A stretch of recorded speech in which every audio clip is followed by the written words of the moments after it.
all about English, Lesson 5. Top 5 must-know English phrases. In this lesson, we will look at some very basic English phrases or words that are not usually taught in the classroom, but are so common in everyday speech it's worth mentioning here. Yes, in this lesson we'll introduce 5 phrases that will help you every day. Words that you'll be really glad you learned. We'll teach you not only the phrases, but more importantly, when and where to use them. Okay, let's get started.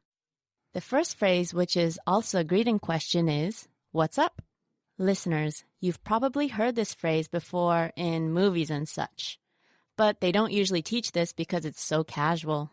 Right, but since English is often spoken in a casual sense, it's definitely worth mentioning. It's another way of saying, "How are you?"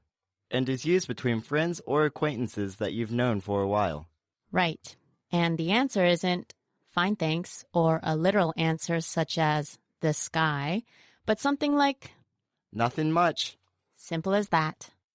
Okay, since we looked at a greeting phrase, our second phrase is, "See you later," which is an informal way of saying goodbye.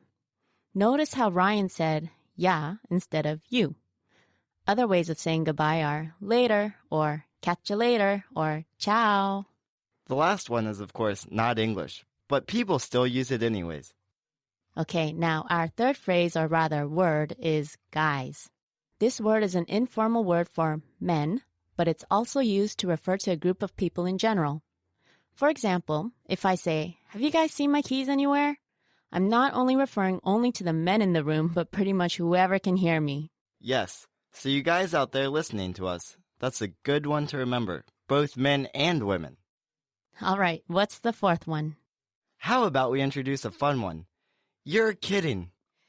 And what would that mean? It means that whoever is speaking wants to express disbelief to what he or she just heard. That's why when you say it, you've got to say it with some energy. You're kidding. No way, you're kidding.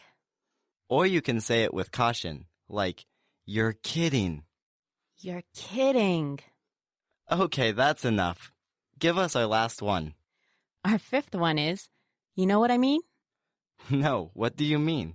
You know what I mean is used after you explain something, and you want to check to see if the person understood. That's when you can use this phrase. Right. So it's kind of like, get it?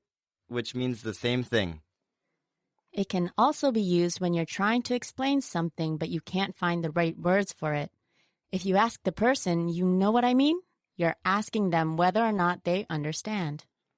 In which the answer would be a yes or no. Sometimes people don't describe things well at all. If you've never heard this phrase before, it could be because it can be said very fast. You know what I mean? It kind of just flows off your tongue. You know what I mean? Okay, I know what you mean. Those, of course, are just 5 of many phrases or words that are used in conversation a lot. Keep your ears open for more words and phrases as you learn English, since they can be tricky at times. But knowing a few can take you a long way, so keep those phrases in mind.